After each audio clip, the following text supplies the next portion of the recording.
کچھی میمن جماعت بھیمپورہ کراچی کے زیر اہتمام زکوٰۃ اور اس کے مسائل کے موضوع پر آگاہی مہم کے سلسلے میں ایک عظیم الشان محفل ذکر و نعت کا انعقاد کیا گیا۔ تقریب کا آغاز تلاوت کلام پاک سے ہوا، جس کے بعد معروف ثنا خواں اسد غلام نبی و دیگر ثنا خوانوں نے بارگاہ رسالت میں گلہائے عقیدت پیش کیے۔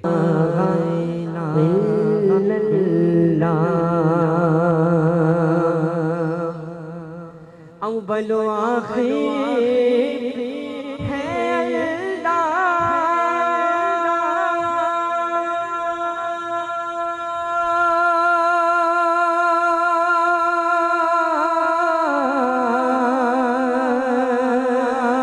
باطن و ظاہر ہے اللہ، حافظ و ناصر ہے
دو جہاں کے داتا ہے اور سارا جگ سوالی ہے، دو جہاں کے داتا ہے اور سارا جگ سوالی ہے، دو جہاں کے داتا اور سارا جگ سوالی ہے۔ اس موقع پر ممتاز عالم دین علامہ مولانا حافظ بلال رضا قادری نے زکوٰۃ سے متعلق خصوصی بیان کیا۔ میں اس طرف آؤں کہ زکوٰۃ ایکچول ہے کیا اور ہمیں کیوں ادا کرنی ہے، اس سے پہلے میں ایک ذرا پس منظر میں آپ کو لے جاتا ہوں۔ شریعت محمدی میں الحمدللہ اسے انتہائی اہم رکنیت حاصل ہے، یعنی جہاں نماز کی بات ہوگی، جہاں روزے کی بات ہوگی، جہاں حج کی بات ہوگی، جہاں جہاد کی بات ہوگی، تو وہیں کہیں نہ کہیں زکوٰۃ کی بات ضرور ہوگی، کیونکہ یہ بنیادی ارکان میں سے ایک رکن ہے۔ لیکن ایسا نہیں ہے کہ یہ صرف اس امت پر لازم تھا، پچھلی امتوں پر بھی زکوٰۃ کی کنڈیشن آتی تھی۔ آپ کو میں ایک واقعہ سناتا ہوں، اس کے بعد ہم انشاءاللہ آگے بڑھتے ہیں، اور وہ اسی سے ریلیٹ ہے، یوں ہمیں تھوڑا سا تمہید باندھنے کا موقع مل جائے گا۔ قارون کا نام آپ نے سنا ہے؟ قارون نہیں سنا تو آج میں آپ کو اس حوالے سے بتاتا ہوں. 20ویں پارے میں اس کا پورا واقعہ موجود ہے. ان قارون کان من قوم موسیٰ فبغى علیہ وآتیناہ من الکنوز ما ان مفاتحہ لتنوء بالعصبۃ آخر تک. قارون اس کا نام قارون نہیں تھا، اس کا اصل نام تھا یسحر.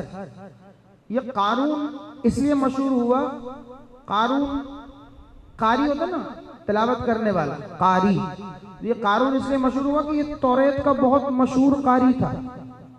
جی یہ صرف قاری نہیں تھا، آپ اس کی خصوصیات دیکھیے. یہ خوبصورت تھا، یہ فہم دین رکھنے والا تھا، یہ قاری توریت تھا، اور رشتہ داری کے حوالے سے بھی دیکھا جائے تو یہ موسیٰ علیہ السلام کا کزن تھا. یعنی اگر ساری کوالٹیز کسی میں جگہ ہو، بھائی حسب کے حوالے سے یعنی کزن تھا، رشتہ داری تھی، نسب کے حوالے سے، پھر دولت کے حوالے سے اتنا اس کے پاس سامان اور مال و دولت تھا کہ اس کی خزانے کی چابیوں کے لیے کئی اونٹ چاہیے ہوتے تھے. جی صرف چابیاں اٹھانے کے لیے، خزانہ تو الگ ہے. آپ سوچئے چابیاں اٹھانے کے لیے اونٹ درکار ہو تو اس کے پاس خزانہ کتنا ہوگا. وہ قارون خوبصورت، قاری توریت، پھر فہم دین رکھنے والا، پھر موسیٰ علیہ السلام کا رشتہ دار، ساری باتیں جو ایک پرسنالٹی میں ہونی چاہیے وہ اس میں تھی. اسے زکوٰۃ کا حکم دیا گیا کہ بھائی جو تمہارا مال ہے اس میں سے تمہیں زکوٰۃ دینی ہے. اب آج کل تو 2.5% ہے. جیسا اگر کسی کے پاس ₹1,00,000 تو اس میں سے صرف 2,500 اس کو پیش کرنے.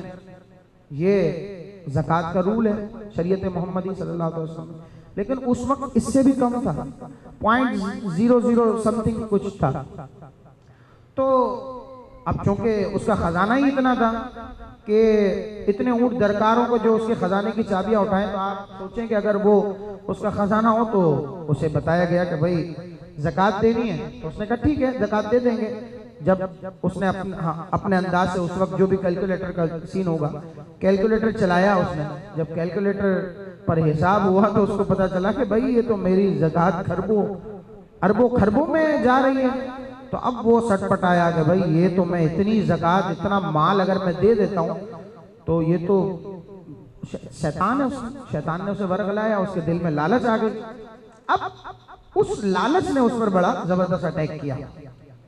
اس نے لوگوں کو بتانا شروع کیا بھائی یہ موسیٰ علیہ السلام تو ہم پر ٹیکس لگا رہے ہیں، یہ تو ہمیں کنگال کر دیں گے. اور پھر اس نے ایک پلان کیا نبی سیدنا موسیٰ علیہ السلام کو معاذ اللہ بدنام کرنے کے لیے.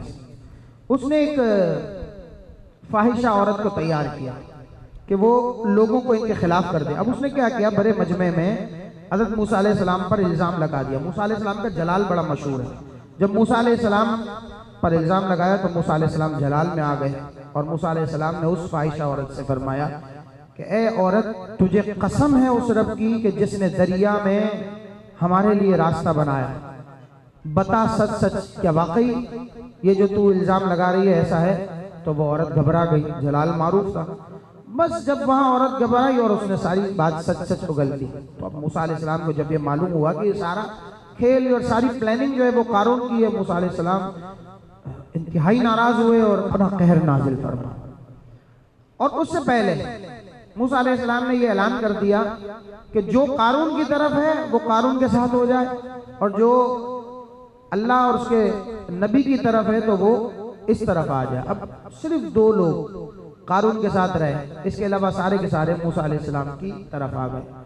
تو اب وہ جو 2 لوگ تھے، اب لالچ اندھا کر دیتی ہے.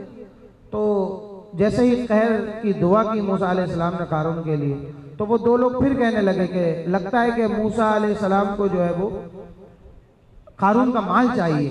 اس لیے موسیٰ علیہ السلام نے قارون کے لیے یہ دعائے ضرر کی ہے، یہ بد دعا کی ہے. تو موسیٰ علیہ السلام اس وقت جلال میں تھے. جلال میں موسیٰ علیہ السلام نے پھر دعا کی کہ اللہ اس قارون کو بھی، اس کے دونوں کارندوں کو بھی اور ان کے مال کو بھی اس کے ساتھ زمین میں دھسا دے. اور پھر اللہ کا کرنا ایسا ہوا کہ قارون اپنے دونوں ساتھیوں سمیت اور اپنے مال کے ساتھ زمین میں دھس گیا. اور علماء فرماتے ہیں کہ اب وہ قیامت تک اس مال کے ساتھ زمین میں دھستا جائے، یعنی ایسا عذاب نازل ہوا. اب یہ ساری دولت unbelievable stuff جو قارون کے پاس تھا، وہ کیا ہوا؟ اتنی ساری دولت ہونے کے باوجود بھی وہ اس کے کام نہیں آ سکتی۔ علماء فرماتے ہیں کہ اللہ جب مال دیتا ہے نا تو اس کا حق ادا کرے۔ پیارے بھائیوں، یہ واقعہ سمجھیں کہ آج اس بیان کا میسج ہے۔